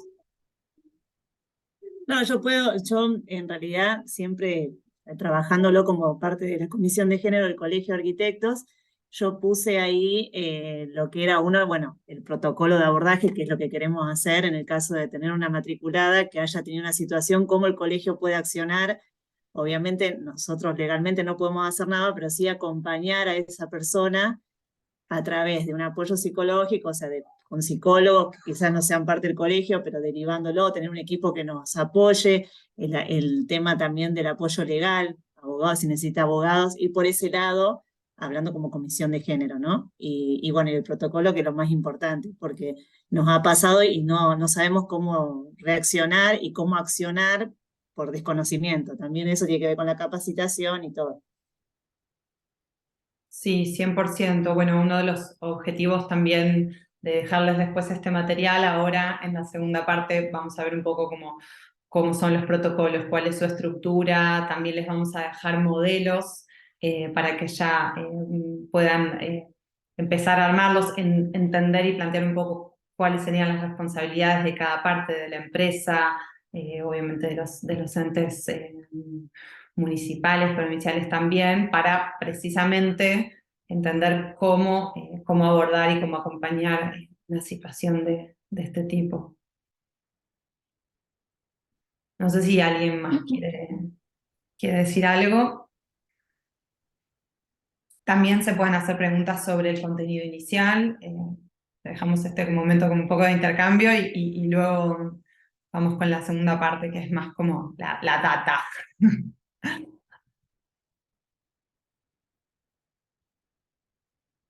Bueno, bien, estamos bien. ¿Estamos bien? Perfecto.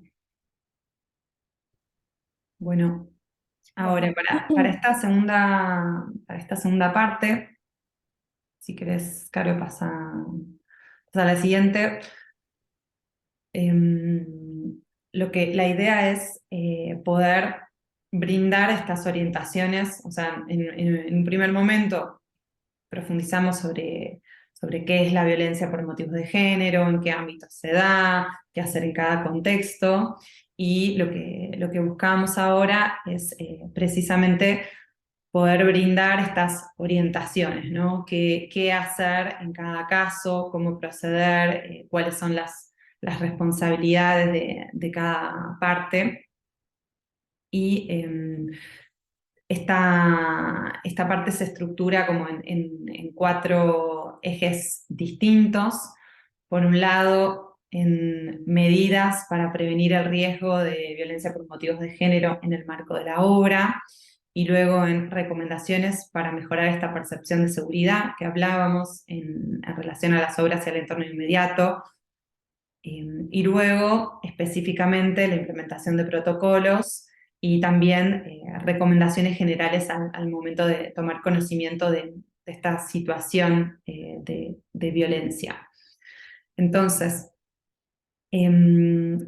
como pasa a la siguiente si querés, Caro, como medidas de prevención en el contexto de la obra, es muy importante mencionar siempre que la prevención es la primera medida a adoptar, o sea, es de lo primero que hablábamos cuando hablamos de abordaje de situaciones y de violencias por motivos de género. Esta prevención tiene que ser como el hilo conductor y este denominador común y que siente las bases de la política y el compromiso de cada empresa antes de iniciar cualquier cosa, antes de implementar un protocolo y hasta mismo de pensar en la realización de capacitaciones y sensibilizaciones. Estas medidas de prevención o marco, digamos, lineamientos, implican, por un lado, una declaración clara y firme y también frecuente, porque es algo que hay que retomar y retomar, sobre esta previsión de violencia de género en todas sus formas, que sea claro, que se comunique con todo el personal, que también sea de público conocimiento y no quede solamente como una voluntad de las autoridades. Luego hablamos de la asignación de recursos suficientes para estas estrategias o campañas de prevención de violencias de género, que tienen que estar orientadas tanto al personal como muchas veces a las comunidades aledañas de las obras. Hablamos de esta transición entre la obra y la comunidad y en el impacto de que esta obra puede tener sobre ese entorno inmediato y también la importancia de asignar recursos, de tener un presupuesto. Es decir, bueno, necesito una comisión de género especialista que pueda elaborar el protocolo, que pueda acompañar. Bueno, esto tiene que estar pensado desde el presupuesto y el funcionamiento de toda la empresa. Entonces, digamos, necesito siempre un acompañamiento desde las decisiones más jerárquicas, obviamente, hasta después la implementación de acciones. También la importancia de esta delegación de autoridad, es decir, de crear estas facultades al interior de la empresa a personas responsables de crear, implementar y administrar estos protocolos. No solo hablamos de recursos económicos, sino también de delegar capacidad y toma de decisión para esta prevención y atención de la violencia por motivos de género. Luego, si vamos un poquito más allá, hablamos de esta evaluación de los factores de riesgo, que fue un poco lo que fuimos viendo hoy, ¿no? Mencionamos, todo el tiempo hablamos de situaciones potenciales de violencia, son cuestiones que yo ya podría prevenir, es decir, bueno, esto podría resultar un riesgo, y pensar en medidas que me permitan minimizarlo y obviamente eliminarlo. Hablamos también de el involucramiento empresarial o de la organización en conjunto con instituciones y con la comunidad para trabajar esto de manera colaborativa y de manera articulada en materia de prevención y atención. Las empresas por sí mismas, digamos, no pueden hacer nada si no hay un marco normativo a nivel nacional, a nivel internacional que las acompañe, a nivel provincial. Entonces vemos como la importancia también de esto, de conocer la información, de poder entender cómo llevarla a cabo, de entender a quién consultar y en qué contexto. Un poco por eso también traíamos e invitábamos al Ministerio de las Mujeres y Diversidad y a Federico hoy a que nos cuente esta experiencia para entender, por ejemplo, que no es lo mismo la implementación de un protocolo en un lugar donde no hay teléfono, no hay señal de teléfono y mi medio de comunicación, no sé, es la radio, que en un entorno completamente urbano, y que los canales de comunicación también van a ser diferentes. Luego hablamos de la importancia de desarrollar acciones de capacitación y sensibilización de personal administrativo y operativo de las obras, pero también me parece que este punto es muy importante de capacitar y sensibilizar a las comunidades y a las poblaciones aledañas, de pensar una reunión que convoque a la comunidad y al entorno para explicar, por ejemplo, de qué se va a tratar la obra, cuánto tiempo va a durar, cuáles van a ser sus horarios. Esto es fundamental también para integrar a la comunidad en este proceso de transformación urbana, por decirlo de alguna manera. Entonces, también hablamos de la importancia de comunicar estos riesgos que se pueden generar y de involucrar de forma activa a la comunidad, es decir, tener una comunidad atenta que pueda responder, que también pueda acompañar si ve alguna situación extraña o indebida y que también pueda ser parte de este cuidado comunitario, por decirlo de alguna manera.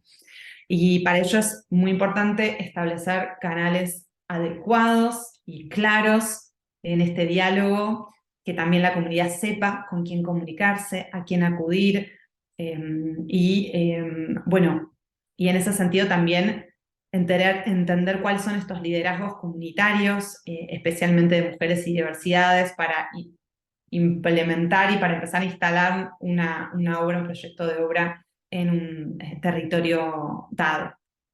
Entonces, específicamente, pasa a la siguiente si querés, Caro. Cuando hablamos de recomendaciones para mejorar esta percepción de seguridad en las obras, o sea, de medidas que podemos tomar desde la arquitectura de las obras, hablamos de cómo hacer que estos frentes de obra, calles, caminos aledaños o áreas aledañas al emplazamiento de estas obras pueden ser percibidas como inseguras y volverse efectivamente una barrera urbana, un lugar por el que prefiero no pasar. No es lo mismo pasar por una manzana que está toda cerrada, vallada, que no puedo ver de un lado y del otro, que no tengo una vereda, digamos, en condiciones, que no tengo buenas condiciones de visibilidad, de iluminación, que un entorno urbano, digamos, con sus condiciones normales, por decirlo de alguna manera. Entonces, hay que tener en cuenta cómo acompañar este proceso, garantizando la buena iluminación, también durante la noche, evitando estos espacios degradados o barreras urbanas permitiendo una visión despejada en estos frentes de obra y sobre las calles. También garantizar la presencia de rampas y anchos generosos en las veredas que permitan el paso cómodo de cochecitos, de sillas de ruedas, de cuerpos diversos. Bueno, independizar los accesos de la obra en caso de que se trate de ampliaciones de infraestructura, que es algo que mencionaba, como por ejemplo el funcionamiento de una infraestructura escolar y una obra de ampliación o de mantenimiento. Y también las campañas gráficas de difusión y sensibilización, como vemos este ejemplo, para prevenir esta violencia por motivos de género, no solo dentro de la obra, sino también en su contexto inmediato y en los frentes de la obra. Entonces, por último, Caro nos va a explicar cómo llevarlo a cabo. Si querés, Caro, comparto yo. A ver, aquí vamos. Bien, sí, un poco la idea de estos dos últimos puntos tiene que ver con sumar estrategias para poder comenzar a pensar un abordaje integral de las violencias en cada una de las organizaciones donde ustedes se desempeñan. Son sugerencias, como siempre decimos, son herramientas que algunas les pueden llegar a ser más útiles que otras. pero me parece que, digamos, es todo un proceso de construcción, ¿no? Y en este sentido tenemos obviamente la herramienta del protocolo, que concretamente es un instrumento específicamente para poder establecer un procedimiento, es decir, pasos a seguir frente a una situación de violencia o de acoso en el ámbito del trabajo. En este caso, justamente es una herramienta que guía el accionar. Y guía el accionar en un determinado momento, ¿no? Entonces podemos pensar que hoy un protocolo nos sirve de una determinada manera, pero que es importante también pensar que en un futuro puede ser modificable en función del aprendizaje que se ha tenido de su puesta en práctica. Entonces, el protocolo lo que sirve es para, primero, tener claridad respecto de qué es lo que, de cuál es el accionar que vamos a tomar como organización ante una situación de violencia de género. Y nos sirve a nosotros como organización, pero también le sirve a la persona que está en situación de violencia y que ya sabe de antemano a dónde puede acudir en el caso de que quiera comentar esa situación o que quiera solicitar ayuda. Entonces, es una herramienta muy potente porque lo que permite es justamente poder actuar sobre el hecho consumado, es decir, sobre una situación de violencia acaecida, ¿no?, en el ámbito del trabajo o en el ámbito doméstico, como ya dijimos, o en el entorno de la obra, pero además lo que nos permiten los protocolos, y también tiene esa potencia, ¿no?, de poder pensar en el área de la prevención, que es lo que decía Ana. La prevención es el eje que nosotros tenemos que tomar como vertebrador de nuestras prácticas, porque utilizar la sanción, la sanción o la elaboración de protocolos en las organizaciones no solo nos sirve para cómo saber actuar, sino también nos sirve para cómo prevenir. En ese sentido es que siempre se habla de que los protocolos se orientan a un abordaje integral, ¿sí?, de la situación de violencia.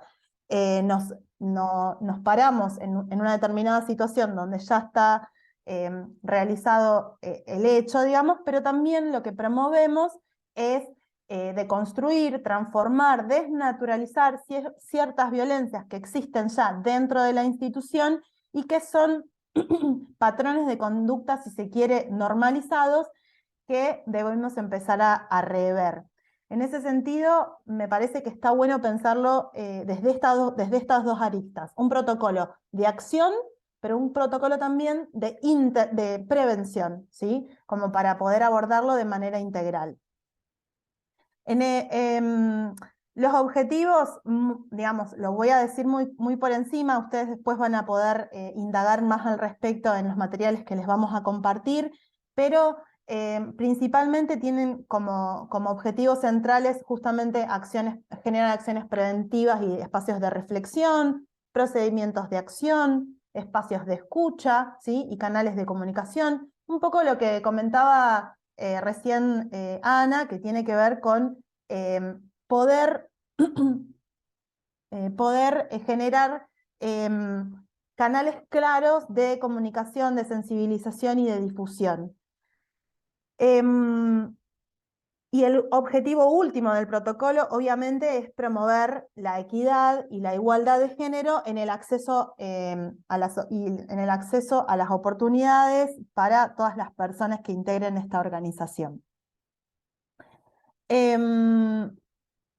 Si querés pasar, Ana, porque me parece que es interesante reparar más que nada en esto que tiene que ver con principios rectores que debe tener un protocolo y que en ese sentido es interesante y es importante que podamos pensar cada paso que nosotras damos y cada paso que prevé el protocolo con estos miramientos, ¿no? En principio es importante que el protocolo y cualquier acción que abordemos institucional o individualmente evite la revictimización. Es decir, que la persona que está en una situación de violencia de género, de cualquiera sea sus tipos o sus modalidades, reitere innecesariamente el relato de los hechos en distintas instancias del proceso, ¿sí? Entonces, La no revictimización es un eje importante a tener en cuenta.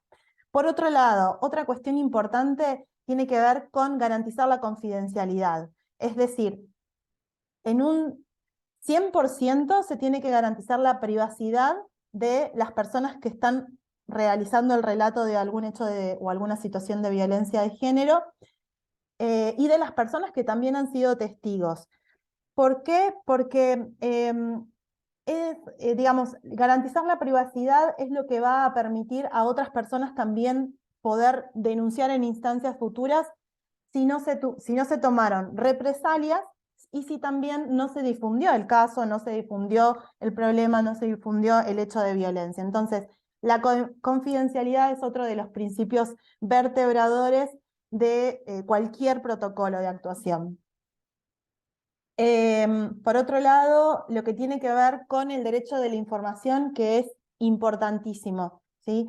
Es decir, nosotras y nosotros vamos a elaborar un protocolo donde vamos a establecer determinados pasos, ¿sí? Vamos a establecer que hay por ejemplo, lo digo en forma hipotética, pero digamos, puede ser un caso donde va a haber un equipo dentro de nuestra organización que se destine específicamente a la aplicación de ese protocolo, que ese equipo va a recibir las denuncias, que ese equipo va a orientar a la persona en los pasos a seguir, que tiene tal y cual alternativa. Es decir, todos esos pasos que nosotras y nosotros exponemos en este protocolo y dejamos plasmados, tienen que ser informados a las personas que están acudiendo por nuestra ayuda, ¿sí? ¿Por qué? Porque las personas tenemos derecho a saber cómo van a hacer todo ese procedimiento y porque además es importante dejar sentado de que la persona que está solicitando ayuda va a brindar su conformidad respecto de ese proceso que se inicia, ¿sí? Entonces, el derecho a la información viene de la mano con un consentimiento informado que sugerimos que se implemente dentro del protocolo y que las personas que están acudiendo para consultar, asesorar o solicitar ayuda a la organización sepan cuáles son los pasos que siguen luego de esta primera instancia. Por otro lado, la cuestión de la imparcialidad, que es importante ya que todas las personas que intervengan en este proceso de actuación deben abstraerse de realizar consideraciones subjetivas respecto del hecho, de la persona denunciada, de la persona denunciante. Digamos, la imparcialidad es uno de los principios importantes también a tener en cuenta. Y finalmente no, la interseccionalidad, que es lo que hablábamos recién con el ejemplo que había dado, no recuerdo el nombre, de la compañera que nos contaba sobre la desvalorización que le hacían a ella por ser joven, por ser mujer, por ser profesional joven. Entonces, tener en cuenta que lo que nos llega como un caso, entre comillas, es una persona, esa persona tiene una historia, tiene una determinada edad, pertenece a una determinada clase social, tiene determinadas orientaciones sexuales, tiene determinada pertenencia étnica o no, tiene, digamos, determinadas condiciones de discapacidad. Entonces, pensar el trabajo y el abordaje de ese caso teniendo en cuenta estas otras variables que tienen que ver con lo que conocemos como interseccionalidad. Es importante también que haya celeridad en las actuaciones y en ese sentido siempre sirve que los protocolos establezcan plazos máximos de acción. Entonces, ahí es donde lo que nosotras decimos que es importante es poder ponernos un plazo donde la recepción del caso o de la denuncia se pueda derivar, resolver o digamos, trabajar en un plazo máximo de días para poder dar respuesta a esa solicitud inicial de la persona denunciante o requiriente, en el caso de que lo sea, ¿no? Y bueno, el tema de las represalias también es importante porque todas y todos sabemos que en una organización laboral, cualquiera sea su tipo, es importante no solo resguardar a a las víctimas, sino también garantizar de que no va a haber ningún tipo de represalias en su contra en lo que tiene que ver con el contexto laboral. De manera muy somera vamos a contarles un poco que un protocolo suele tener, porque esto es algo que es una propuesta, digamos, y que puede ser tomada en parte o en forma completa o no tomada, digamos, pero es una de las propuestas que nosotras les traemos. El contenido de un protocolo puede tener distintas partes y ahí se listan cada una de las partes que puede ser importante que estén contempladas dentro del protocolo y que básicamente tienen que ver con los principios, las responsabilidades, si se va a prever faltas o sanciones. Es importante también saber los plazos, como decíamos recién, y cuáles van a ser los roles y las responsabilidades de cada uno de los actores intervinientes para poder también entender que nuestra intervención siempre va a tener un límite. Y que como organización, como empresa o como sea, digamos, que estemos enmarcados y enmarcadas, siempre va a haber un límite a nuestro accionar que tiene que ver con, por ejemplo, la intervención de una institución pública o un dispositivo público destinado a tal fin. Entonces, poner el énfasis en los objetivos y el alcance nos va a dar claridad respecto de hasta dónde llegar y cómo van a ser esos pasos o procedimientos que vamos a disponer. Y una última cuestión sobre esta diapositiva es que nos interesaba recalcar que, como decía Analía, es clave, es un factor clave que una vez que tengamos aprobado, consensuado este protocolo, podamos difundirlo, no solo dentro de nuestra organización, sino también en la comunidad donde está inserta la obra y en cualquier otro lugar donde crean conveniente, digamos. La difusión continua es fundamental para poder, para dar funcionamiento a este mecanismo, a esta herramienta que dijimos que era el protocolo.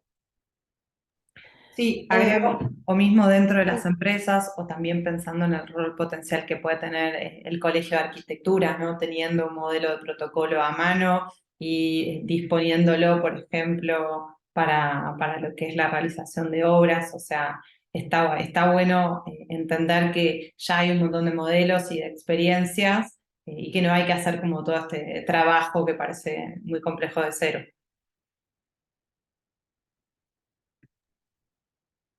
Exacto. Bien, y por aquí, digamos, algunas recomendaciones para que ustedes tengan en cuenta al momento de tomar conocimiento de alguna situación de violencia por motivos de género. Son recomendaciones generales que pueden aplicarse a organizaciones, pero también pueden aplicarse a situaciones que nosotras o que cada una de nosotras y nosotros hemos transitado en nuestra vida cotidiana y que nos parece que son importantes a tener en cuenta, ¿no?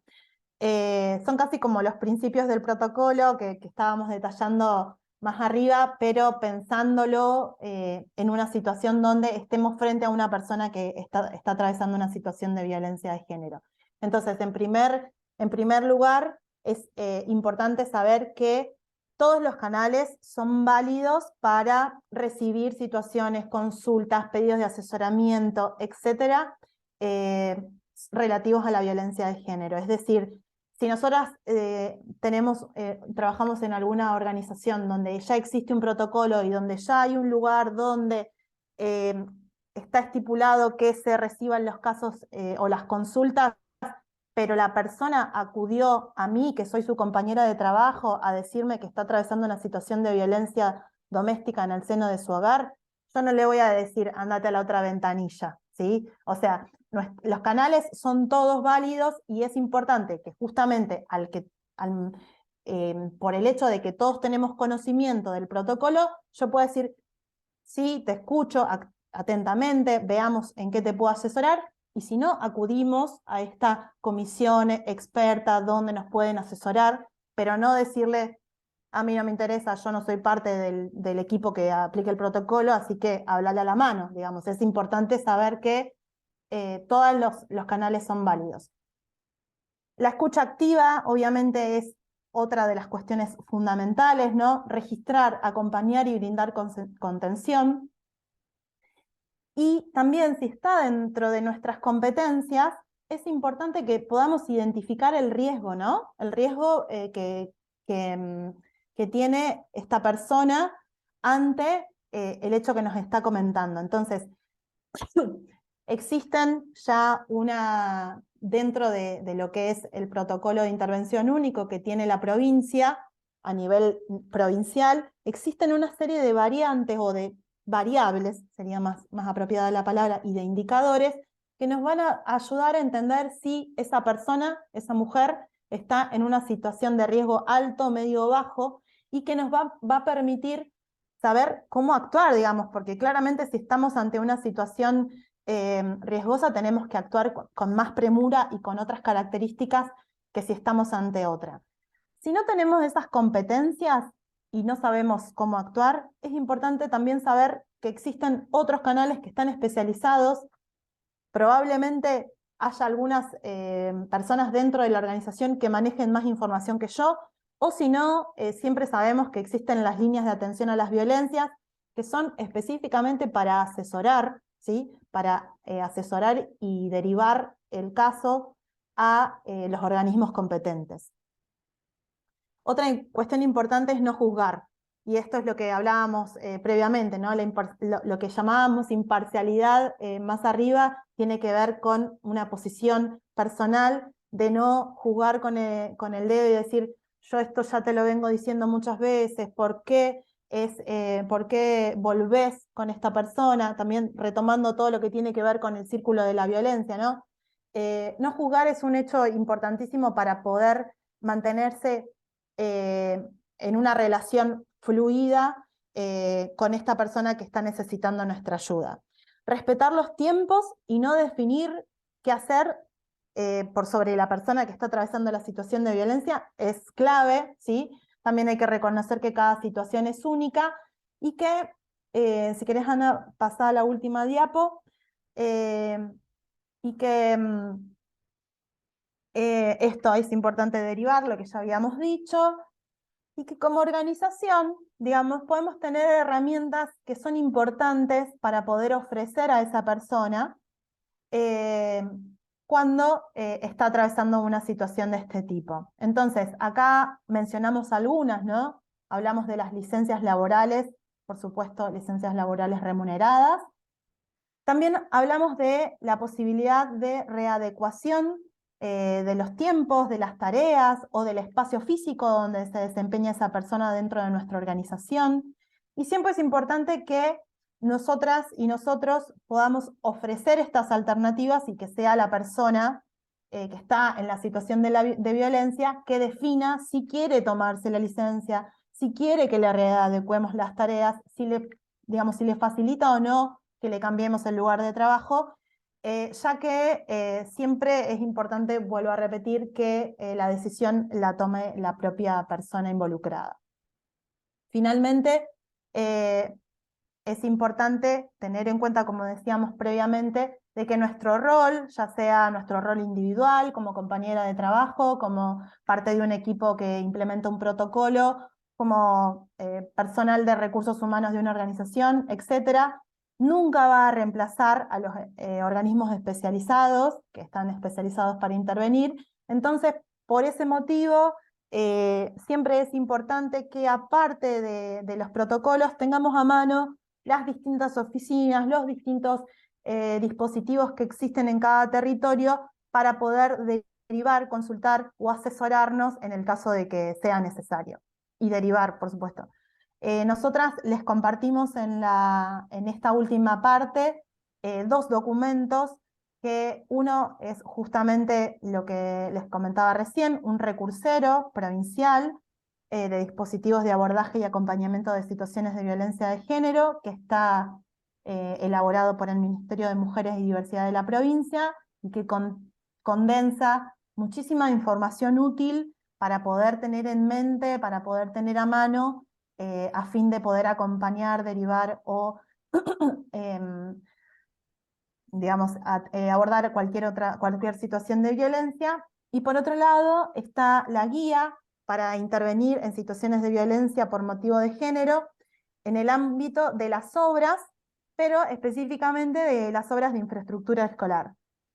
Analía fue una de las autoras, o fue la autora, si no me equivoco, fue la autora de esa, no una de, sino la autora, y me parece que es una pieza única, muy interesante, muy situada, muy bien pensada justamente en un contexto de obra para poder trabajar y para poder aplicar en las organizaciones relacionadas con el sector de la construcción.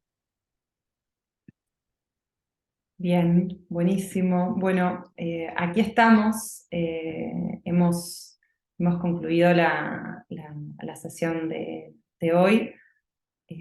Muchas gracias por estar hasta el final, por su participación.